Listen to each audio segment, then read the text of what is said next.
So, good morning, everyone. This morning we're looking at creating almost like a vision board, a map, anything that will help you map out 2025. And we've already had a lot of sort of chatter going on in the background here about thinking about 2025 as an adventure. And if you were setting out on any adventure, what would be your roadmap for that adventure?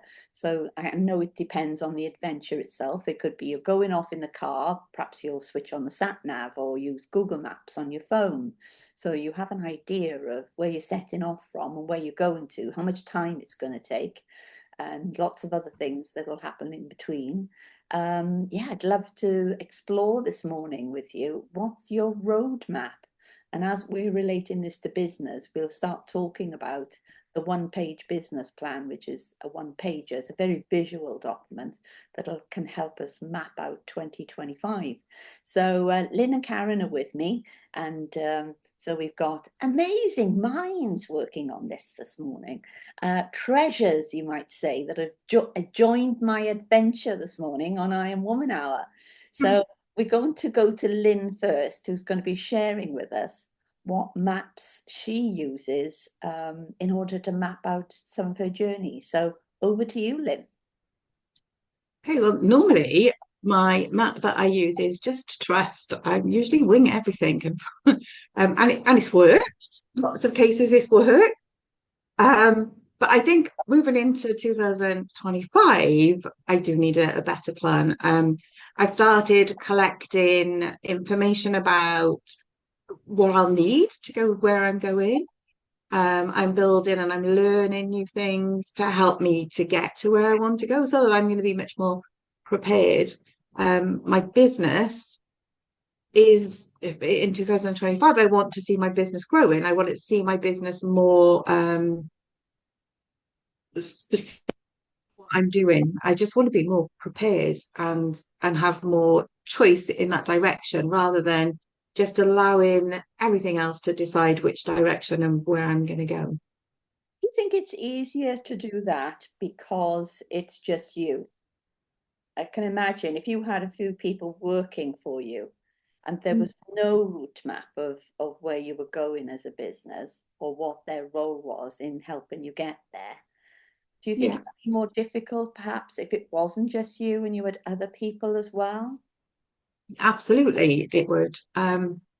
Absolutely, because of people will need direction, and we'll need to be on the same journey as well. We all need to be doing the same thing. I think some of it has come, the way that I've always worked in the past has come from I guess, a lack of uh, trust in my own ability and more trust in that the universe will just take me where I need to be.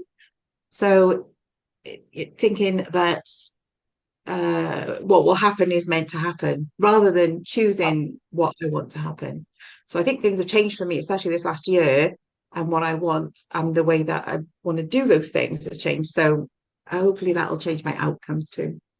It was quite funny. I worked with Margaret Carter, who you know is our patron, and she has a food manufacturing company. And we did this exercise where, in front of each other, you followed each other's hands. Yeah.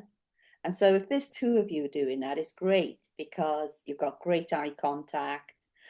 Both parties know where the other person's going, but also it's okay as long as you can see them. And because we're working in a virtual world now, we're not even seeing perhaps if we're one of a twosome working together. And then we put people back to back where they couldn't see each other. And how easy was it to work with each other then? And they found that really difficult. And then when we added four people to that collection of two, where those two people couldn't see each other, couldn't talk to each other perhaps, and didn't know where the other one was going, absolute chaos broke out. So it's really interesting to start thinking about, okay, I have stakeholders I work with, might be the bank or my partner or whatever. And it's okay, where's the route map for this? How will either of us know where the other person is going? And then when you add more people into it, how will we ever know what other people know about the journey I'm taking. It could be you're working with a mentor. Does your mentor really understand the journey that you're taking so they can really help you if you almost don't know what that route map is all about? So I'm really excited to explore this morning. We're going to go to Karen now, who's a book publisher and everything else besides, because she's an amazing lady based in Ireland. And I visited her there, and she's absolutely gorgeous and does amazing things with women. And I think you publish for men and women, don't you, Karen? I publish for anybody. And So it's really funny because you talk about journeys, and with my son at the moment, we're literally, because of where we are and where he is for his training thing, it's an hour and a half journey every day to get there, then an hour and a half back, and we've got to go back twice. So we've got 6 hours traveling. So it's always a case of where are we, where we're going. So the goal is to get him to Tullamore every day and pick him up again. The resources I need to get there are my car. My car needs to be serviced because I'm doing 2,000 kilometers a week at the moment. So I got serviced about 6 weeks ago. I've got to book it in for another service in 3 weeks. It needs petrol. We're going back through about 4 tanks of petrol a week at the moment. In which case we need the money to pay for that, and we need the skills of a mechanic to keep the car on the road so we can do what we're doing. There's a huge amount of time involved with this. And literally along the road, we have roadworks. So there are roadblocks to us getting there timely enough. We use Google Maps on my phone, which is connected to my car. So it literally does create the journey for us. And we've done it so often, we don't need it, but it's usually good for me to have it there from a time so I can see what time we're going to arrive, make sure that we're on time. But it's also what we do with the time that we have in that journey. So we've literally started listening to audiobooks rather than the radio. So when I'm with my son, we're listening to Hitchhiker's Guide to the Galaxy. On the way back, I've been listening to The Secret. So life, the universe, and everything in 2 different planes. So I think with the hero's journey, it's very similar because you have to look in terms of the time, where you are, where you're going, what the goal is, how you're going to get, how you know you got there, the resources you need, and the skills that you need to get there, and how you're going to do what you're going to do with the time that you've been given. So there you go. that's a great example to start thinking about, how we prepare ourselves for this journey. So thank you for sharing that, Karen. What I'd also like to explore with you, and we're going to go to Ellen next, is to start thinking about something that Lynn and I were talking about earlier, is how, because of COVID, people are now not taking adventures in their lives. Everything seems to be done behind screens. People have lost that confidence to get out and live more of an adventurous life. And how is that impacting on business? How does that impact on your business? Are you getting out enough? Do you see every day with your business a call to adventure with it? Or are you thinking of it, oh no, it's almost like keeping baby in the corner. So it's really interesting to start thinking about 2025 coming, and that's on the horizon. Are you going to make that a year of adventure for your business? And if you're setting out on an adventure with your business for 2025, what could that look like? What things do you think you could pump your business full of pleasure for you as well as your customers? What is it that 2025 you'd like 2025 to look like for you and your business? So we're going to come to you now, Ellen. So tell us about your roadmaps or whatever maps you've got for your business, and thinking of 2025 coming. How are you planning to create this roadmap of adventure for your business? Well, I've started working with a woman that's just done is in marketing, and I had a first meeting with her, and that just changed the way I looked at my business. Right. So she's in that first session, I had so much more clarity about who I was targeting, what my ideal customer was. And I thought I knew, but after having a session with someone else, I thought, oh my God, yes. It just because I'm doing a bit of every, using all the skills I have in my business. Sometimes I feel I'm maybe too scattered and then you get confused and then you lose your way. So for me, it's having, I think, 100% clarity where I'm going and sticking the course. And I'm a sucker for, if I have a quiet month, going into complete and utter panic, thinking nothing works and I have to rejig everything. Whereas in fact, you just need to keep going in those times and keep, working harder, if not market more. It's not about thinking, oh, it doesn't work anymore, I've got to ditch it, start something else. And So Winston Churchill said, when you're in the storm of something and you're going through darkness, why would you sit down? Yeah, you've got to keep going.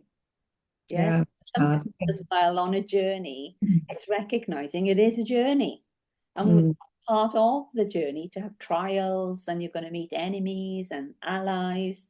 But imagine if whenever on a journey things weren't going your way, you just sat down, yeah, what would then happen? You'd probably get slayed by a dragon or something like that. So instead of just keeping going, because it is a journey. And I meet so many people in business and they'll say, oh, running a business is hard. I don't think I can do it. And I say, well, give up then, because it is hard. It is hard. It's a really challenging journey to actually successfully run a business, knowing that you are the only resource in it to drive it forward. There's nobody else. Yeah, it's not as though you go to bed and somebody knocks the door, comes in, and then runs it for you. It's just you. And whatever you left from the day before, surprise, surprise, it's going to be there the next day. So it's a matter of, okay, well, how do we handle it? And so what was the breakthrough for you, Ellen, for you to then think, I know where I'm going now? What did you do? I think it just gives a clearer roadmap the way she looked at it. And it's good because you're on your own all the time and you're trying to work out what works and what doesn't work.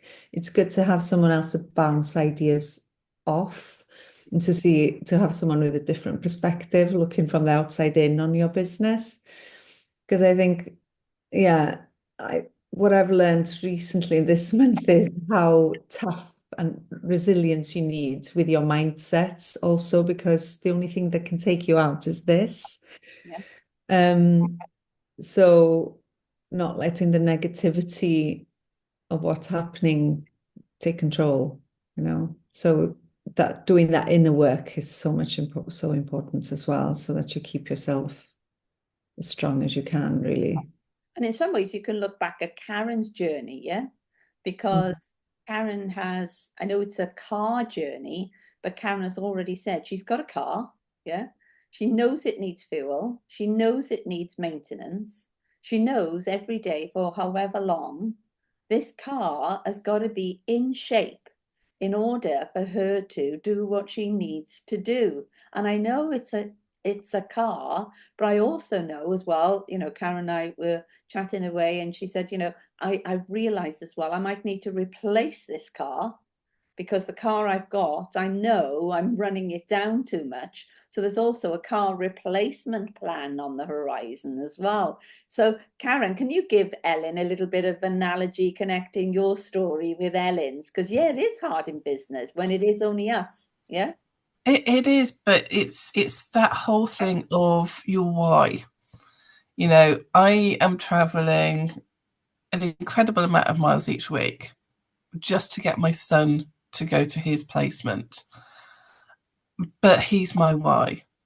And he's a powerful enough why to say, we could have gone and taken him to Mohill, which is just 5 minutes away.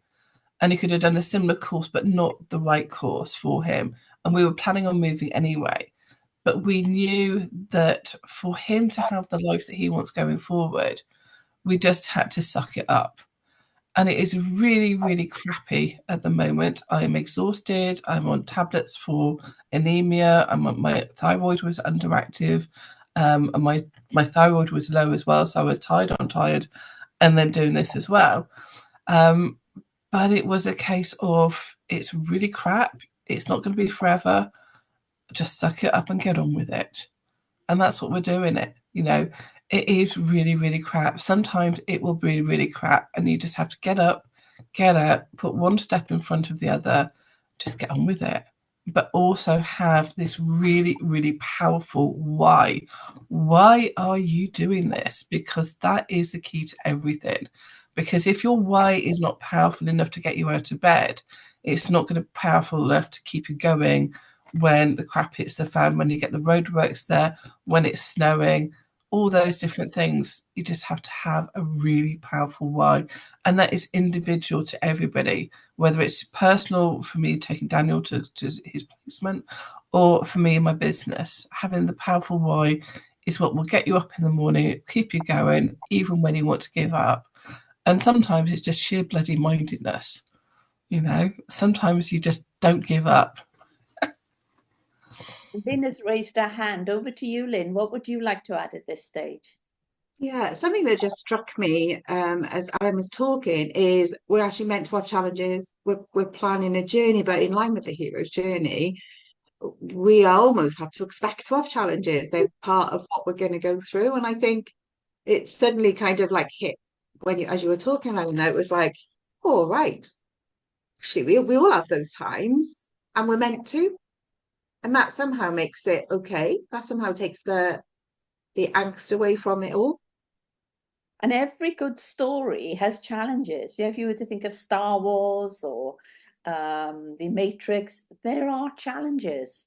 And it's knowing as well, as part of these challenges you face, there are going to be important people stepping into your life that can help you overcome that next challenge or the next challenge, or there's people you will meet that you'll learn some experience from. So yeah, over to you, Lynn. Lynn's thinking of something else. Over your hand. It's come up again, Lynn, on my screen. I was thinking, God, Lindsay, yeah, she's getting excited. No, I'm just looking a bit over enthusiastic. That's fine. Karen, you've put your hand down. I was just thinking sometimes it's this struggle and the hurdles you overcome that makes you stronger and more resilient and able to bounce back. So sometimes that's what makes the story interesting. And it's your struggles and what you've overcome that makes you interesting as well. Nobody has anything easy. There's not one person on the planet who has had it easy, but we're all a product of all the hurdles we've overcome and the strength that it's taken us and the resilience. And that's what makes us interesting as entrepreneurs and as people. And very boring otherwise. Yes, so bang on, Karen. And sometimes you should hear the conversations I have with God, and I'll say, look, I've been to Durham University and I've done this, I've done this, I've done this. And now you think I've got to learn more? And you've sent this to me because I've got to learn more from it. And I would say, yes, you can go and learn this and that from everyone else. But I think in the cold light of day, it's when you're on your own where you've got to break through and there's nobody around. Do you have that courage in your soul that will say, come on, get up and get on with it? You've got to get up and get on with it. Another day, another way of looking at this, another way of breaking through this. But ultimately, it'll just be you that it's almost like only you has that petrol in the tank that will get your motor going. I love that sketch by John Cleese where the car breaks down and he just gets hold of a piece of tree and beats it.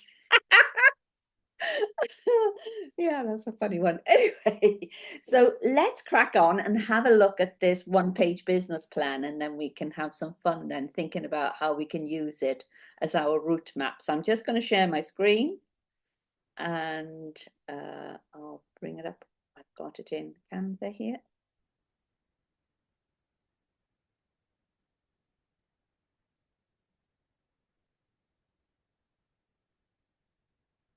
So this is a wonderful model, the one-page business plan. I don't know how many people have worked on a one-page business plan. I know Karen would have seen it before, and I think Lynn might have seen it before. But it really does offer you this just one page and get everything down on one sheet of paper. And it's only an A4 sheet of paper. I've dropped the file into the Iron Woman Academy group, so you can pop in there and download it just as a picture and print it off your computer. But you could even just scribble it yourself. It's like, you know, polos within polos. But the key is with this is to start looking at the interrelationship between everything that goes on in that business. So the first place I work with when I'm working with somebody on this is for them to become crystal clear what their turnover expectations are in year 1, year 2, and year 3. So once they are clear about that, those earning expectations in year 1, year 2, year 3, that's when they can then take 10% of it and put that 10% into a marketing budget in order then for the marketing to fuel the turnover. It's almost like going back to that John Cleese sketch. You know, there's no point in him beating up the car when the car won't go. He's beating it up with a stick, a piece from a tree, yeah, because it's a car. Perhaps it didn't have any fuel in it. So marketing is the fuel to the turnover. So it's then becoming crystal clear about, okay, if I want this turnover, I need to put that much in marketing. So that is the tension to start with, that in some ways people have got to get over because they're thinking, well, I don't have money, which is why I'm driving the turnover. So how can I do marketing? Well, it's the same thing as you turning up at a garage forecourt and saying, I want a car, but I never want to put fuel in it. They'd think you were crazy, yeah? So it's then thinking about, okay, so using the analogy of the car, think about the kind of car that you are and how does that car relate to your turnover projections? So say, for example, you're thinking, okay, am I looking for 100,000 for 2025? If I am, I need 10 grand in marketing. In reality, is 100 grand a useful number to work with? Or let's be honest, is it 50 grand? Is it 50 that I'm looking for? Because 50 needs 5 grand. And will it be easier for me to get 5 grand in order to drive 50 grand? And then the reality pill steps in, thinking, okay, well, where can I get 5 grand from? And then perhaps the next stage you need to think about is, okay, how can I cash flow this? Because perhaps I won't have the 5 grand all in one go. So when I'm working with startups, the first thing I will say to them, forget earning anything for 6 months. So whatever turnover they're expecting, so say, for example, if they said, okay, I want 100 grand over a year, I would say, well, half of that year, you're not going to be earning money. So you're going to need 50 grand in your business, plus your marketing. And that's really scary because they realize, hang on, I haven't set up this business correctly because I don't have the capital to set it up. Or they become far more realistic about their turnover ambitions. And then it's even worse when somebody's never done this planning from the beginning and they're almost like halfway, could be a year or 2 years down the road, where they then realize, hang on, I've never sat down and looked at the entirety of my business to look at this in particular, looking at, okay, if I want an extra 50 grand to come in, then I need 5 grand in marketing. And you need to get that 5 grand from somewhere to drive the marketing. You can't just go and sit out in the drive every day when there's no fuel in the car, thinking the car's going to go. It's not going to happen. And then the worst thing happens then is that, you know, people then sit on social media because they think that's marketing, and it's not. Social media is not marketing. And that's then where it all goes wrong, where people just sit and they almost then become numb to their business. They don't know where their business is going. They feel fearful to do anything in their business. They don't have any money to develop their business. Because, you know, you need development funds in other areas of your business as well, not just in marketing. So it really creates a reality check to start thinking about turnover. Okay, based on that turnover, what are the profits? What are the profits? And I can remember, it must be about 15 years ago, I was working with a group of people where they were trying to agree what commission they'd pay somebody else for selling their product. And when they worked on the figures, they realized they didn't make any profit. So how could they ever pay a commission to anyone? And then they really started asking some pretty sharp questions. You know, why are we in business?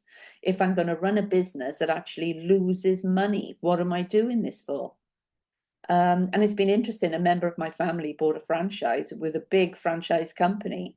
And I spoke to him over the weekend, and he said, you know, worst thing he ever did, because he was buying the franchise. Yes, it turned over 2 million, but it actually spent 2.4 million.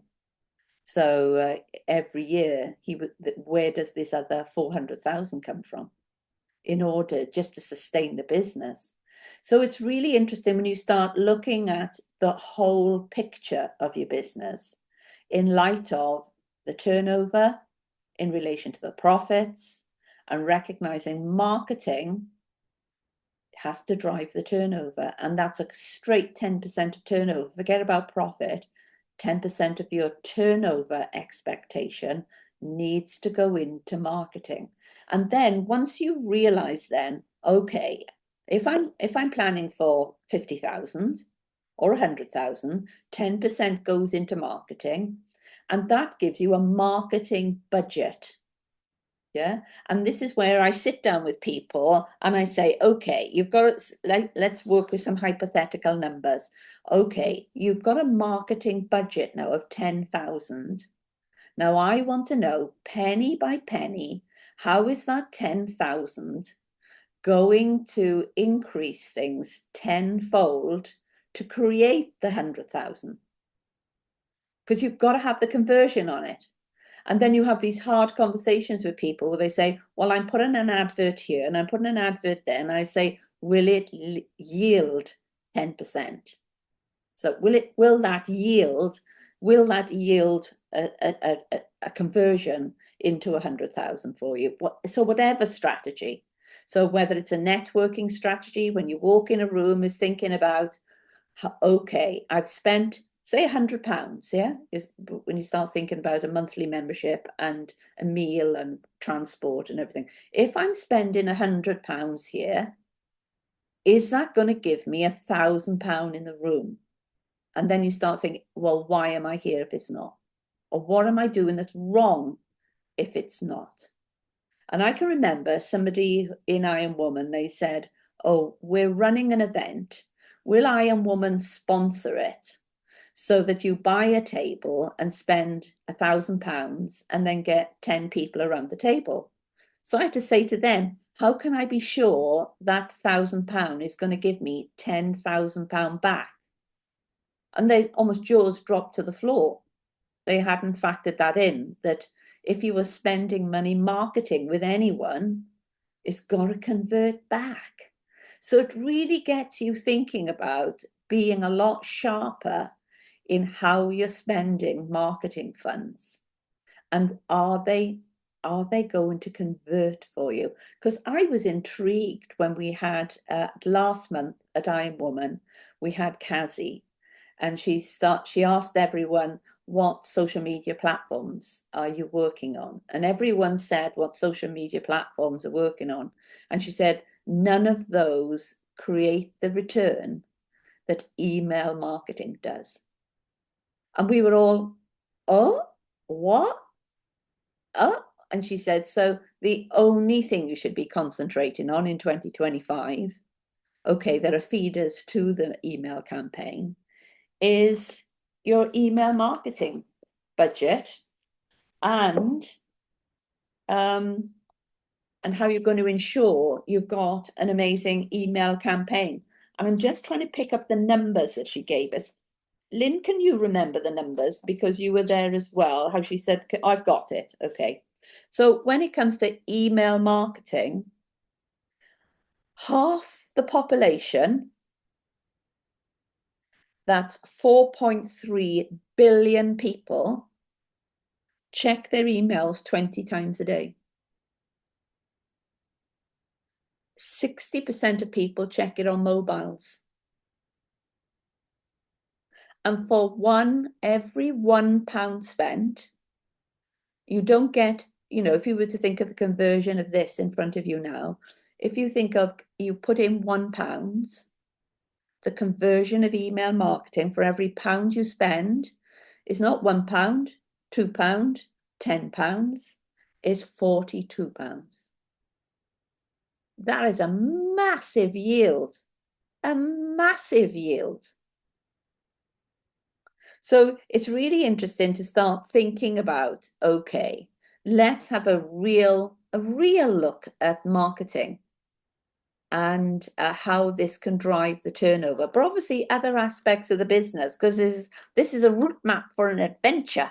So if you think of next year as being your adventure, yeah, I thought it was a real adventure. So once you got this right, yeah, you can then go on adventures with your business, yeah. So last year, Karen and I had an adventure, and to be honest with you, it was the first adventure I've ever done with my business, yeah.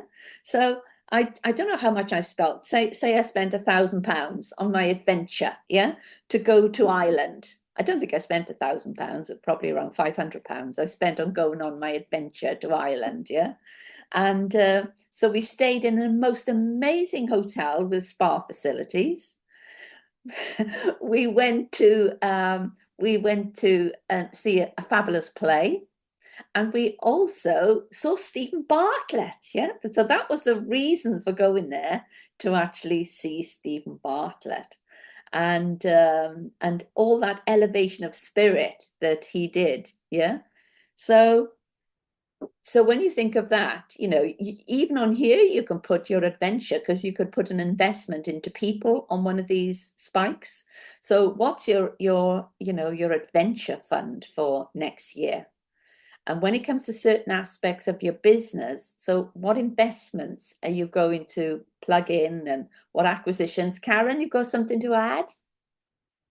Yeah, I don't know if you saw this. I think I saw it on LinkedIn, but speaking about Stephen Bartlett, when he was in Dublin, he had overscheduled himself. So when he got to Dublin, he was actually exhausted. And we were in the queue waiting for him because we paid for the meet and greet with him, and he was a little bit late. But he actually shared on social media he was almost suicidal that night, and he almost didn't show up. But he sort of decided that he could do it, but you would not have known it. Yeah. Yes, he was a little bit late. He got in the shower, he got his head together, and he showed up, and he was fantastic. And But half an hour beforehand, he had his head in his hands and didn't know whether he could actually go on at all. It's just sheer bravery. But yeah. And if you were to look at that scenario of, say it was a £500 or £1,000 investment to go to Ireland, I always wanted to see Stephen Bartlett. I couldn't get tickets in the UK, but Karen said, I've got tickets for Ireland. So I said, oh, I'm coming to Ireland then.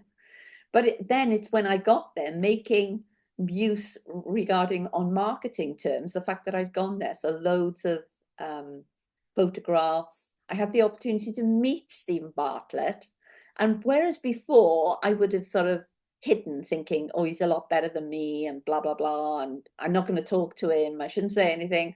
As soon as I went up there, I was rabbiting away to him about childhood development and his impact in business, because I know he's interested in that, because he's interviewed Gabor Mate. And I was having a great time chatting to him. And then when Karen went up to chat to him, I said to Karen, what did he say? He said to Karen, thank you for bringing Cheryl. I was thinking, oh no. I obviously rabbited a bit too much, So anyway, getting back to this, I'd really like to know how you would maneuver yourself around this, bearing in mind, the first number we've got to go to is turnover. The next number we go to is marketing. The next thing we would look at is perhaps even profit. But unless you know the other things you're going to be spending your money on, you won't know. So start thinking about, okay, what business development pieces am I going to do? So how are you going to develop your business? And that might need an investment. When it comes to technology, okay, how am I going to use technology? Because I know, Lynn, you've bought loads of podcast stuff that's sat in a box, yeah? So it is a matter of, if you're more likely to have it sitting in a box, do I need to invest money in technology by hiring out somebody else's facilities where it's just all set up? Because Fiona Scott can't make it today, our PR guru, because she's doing a day of podcasting in somebody else's facilities. So she doesn't have to worry about all the other stuff, yeah, because it'll all be taken care of in a hire.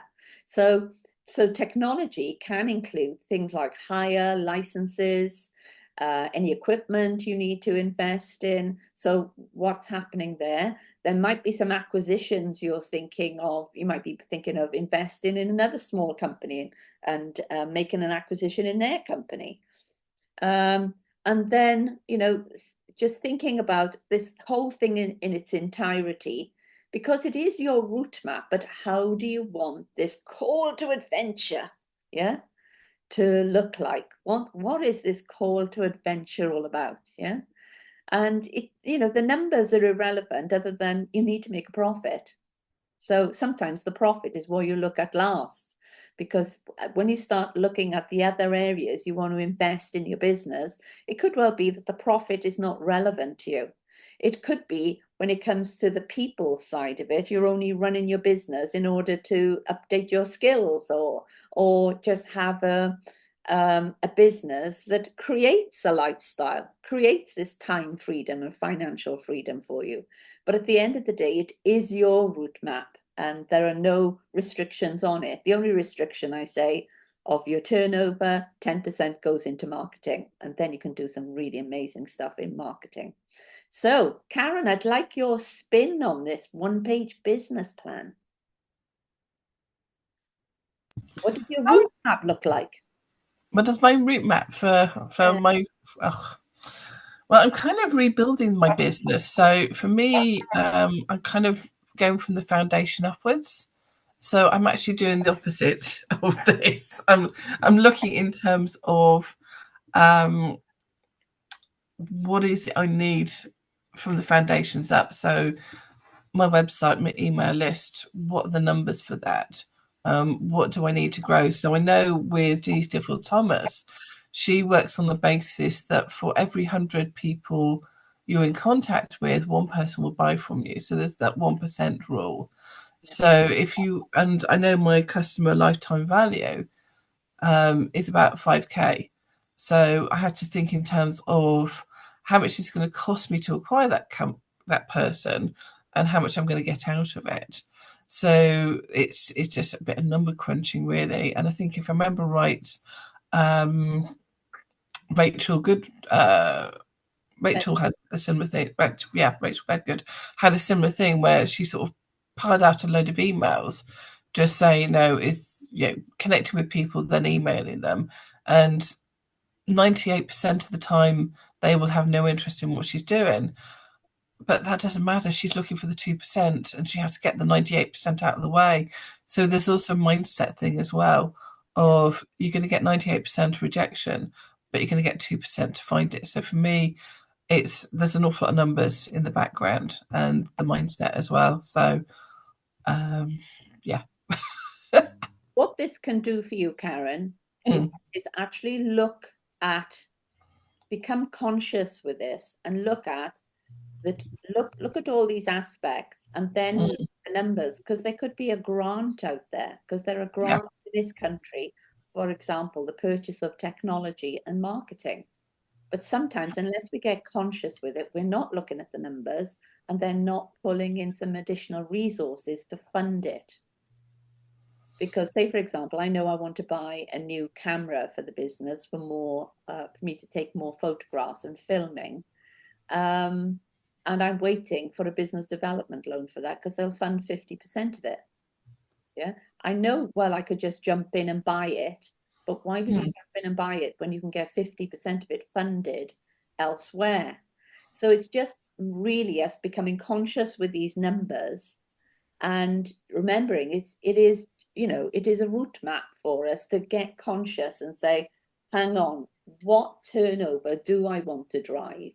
And it's almost like, what's the vehicle to get me there? I could fly there, I could go on a train, I could go in a car. What's the vehicle that's going to create that happening for me?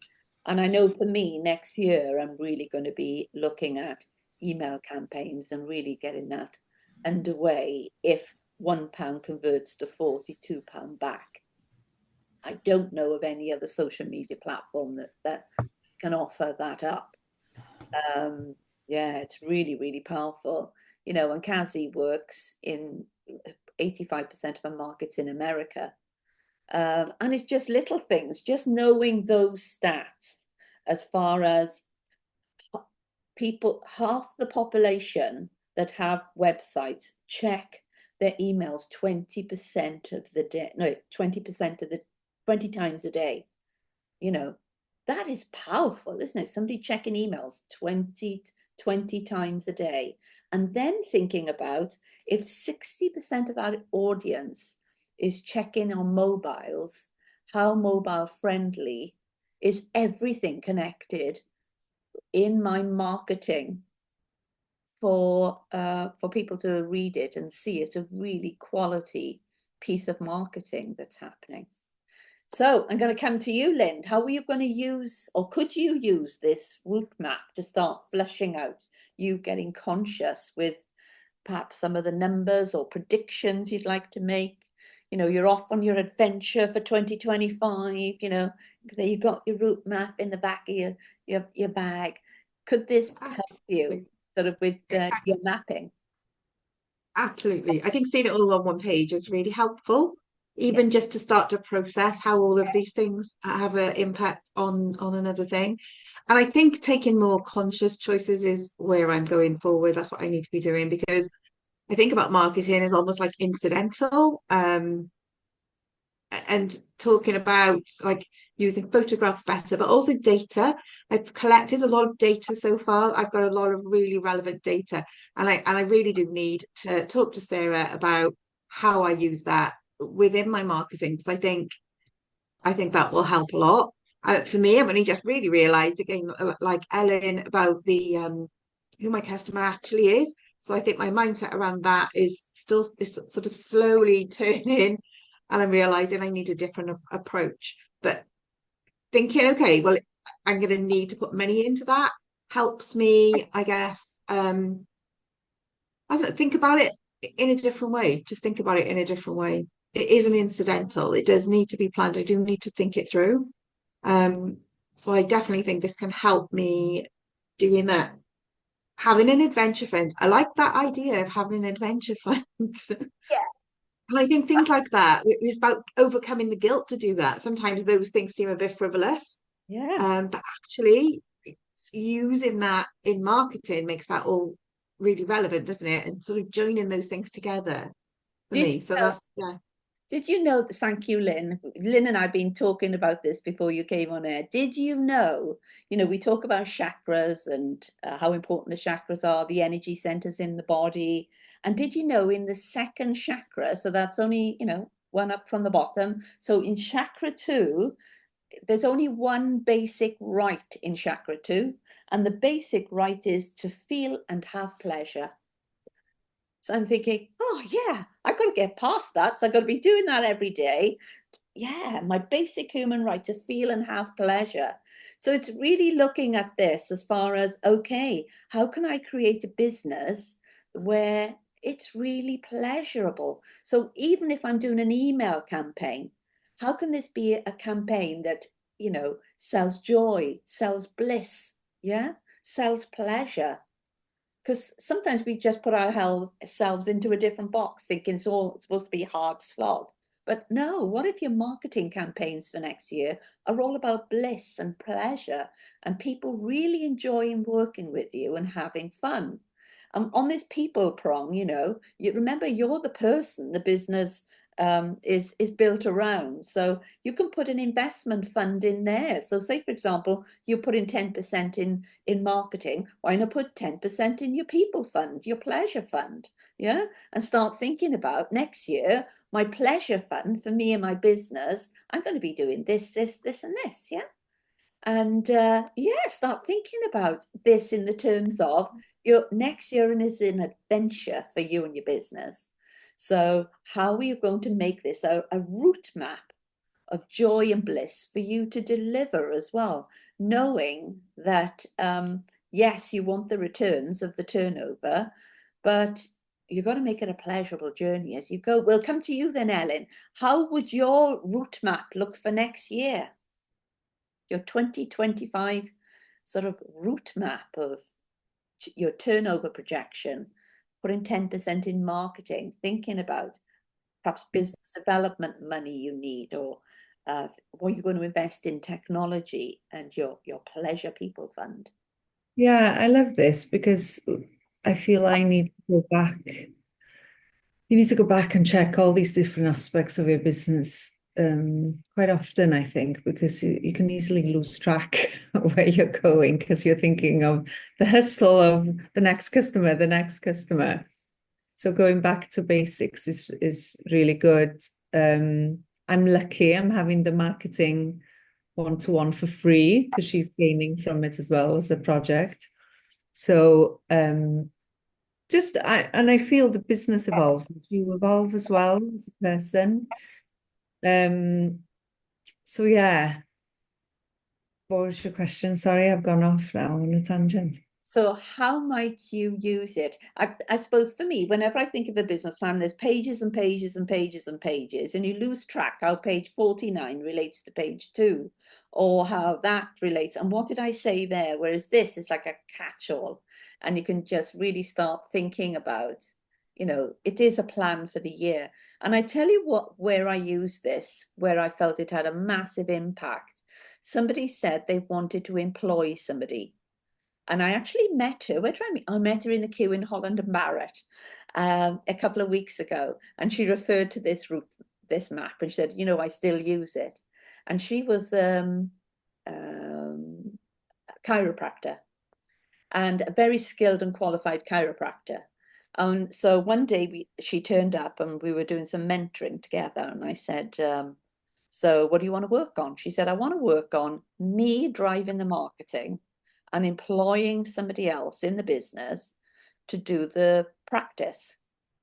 And it was like a bit of a shock and a ricochet. And I was thinking, but people come to the business because it's you giving the treatments.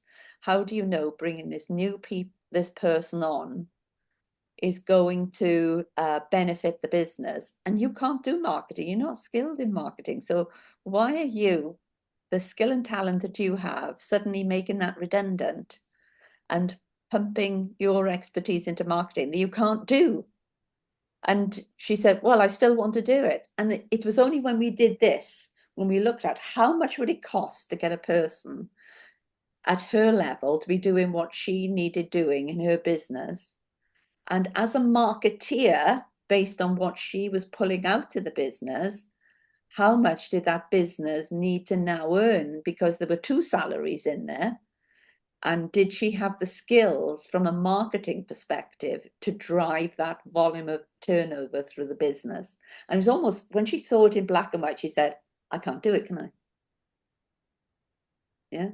And so it helps as well, help you make some decisions as well, as far as, yeah, where am I going to place my money? Where am I going to place my effort? Am I being smart with perhaps how I'm using some local development grants. You know, if I need money to get this thing moving faster, shouldn't I be applying for some investment, investment requirements to make this thing move, as opposed to doing the same old last year, but you've got less money this year to put into driving the business forward. So I just love it as a route map because it's simple. It's one page. It's a catch-all. You can sit there watching telly, colouring it in, putting stickers on it or words on it or just write on it.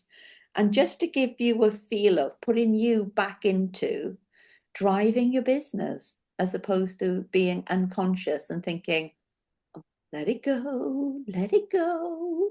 I don't need this shit anymore. Yeah, you do need to get conscious with the numbers, otherwise the numbers will be the thing that takes you down. So we're getting to that stage in the day where we're just about to wrap up. So I'd love to know your light bulbs of learning for this. As I said, I've put it as a download in our group. So feel free to go in there and download it. So Karen, how might you use this in the future, moving forward? To have a plan would be quite useful. I think it's for me, it's a case of going back to the numbers, recognizing that I need to get my foundations sorted out, and then what do I build on top of it? I've got loads of ideas. I just need to get my arse in gear, to be honest. But yeah, it's quite useful to sort of work from the bottom of these are my existing costs. This is what I want to earn. This is how much marketing.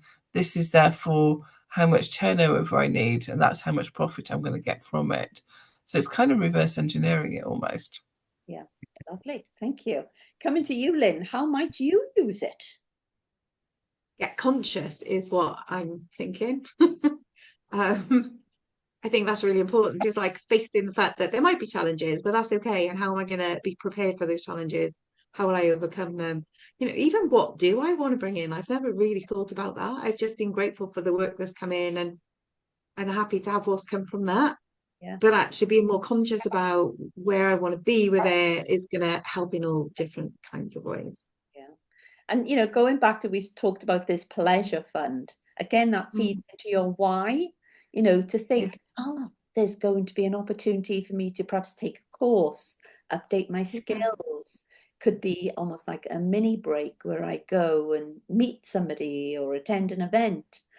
That can actually feed into your pleasure why, that can really give you that impetus when you're feeling down to say, come on, pick yourself up, that we go in so and so in whatever months and, and developing blah, blah, blah. Yeah. And I guess I am doing those things. It's about consciously seeing them as a pleasure thing and not feeling guilty for doing it. Yeah. Perhaps sometimes we need to bring it out of the account in pound notes and pin it to a wall somewhere and say, that's my pleasure fund. And it's coming on a journey with me soon. We're going on an adventure. Lovely. Thank you, Lynn. And coming to you, Ellen, how might you use the one-page business plan? Yeah, I think it's a handy tool to have to check in on yourself and on the business. And it's going back to reality as well, isn't it? If it's working enough for you or not. Is it worth all the stress or not for what it's turning over? Is it going in the right direction? Are you building it in the correct way? So it's a good go-to tool, I think, for future referencing for yourself. And just making I think once you see the numbers coming up, you're thinking, I need to make different decisions here, or I need to think about this more, or who can help me with this? And if anyone wants help with their one-page business plan, I'd love to work on it with you. I just love working on one-page business plans. They're so easy because you just grapple with the numbers and then all of a sudden the light bulb comes on and think, oh, of course, yeah, this makes perfect sense now. So yeah, I'd love to work on it with you and we can sort of schedule it on Zoom. Or if you call here, I'll even feed you so we could go through it with food, which is even more pleasurable. So this is our last Iron Woman for 2024. And I look forward to touching base with you in 2025 and have a lovely Christmas. Eat, drink and be merry. And remember, it's our basic human right, yeah, to feel and have pleasure daily. And so I'd love to know where you get up to when we next meet in 2025. So have a great time, everyone, and look forward to seeing you in the new year. Okay, bye now. Thank you. Bye. Bye.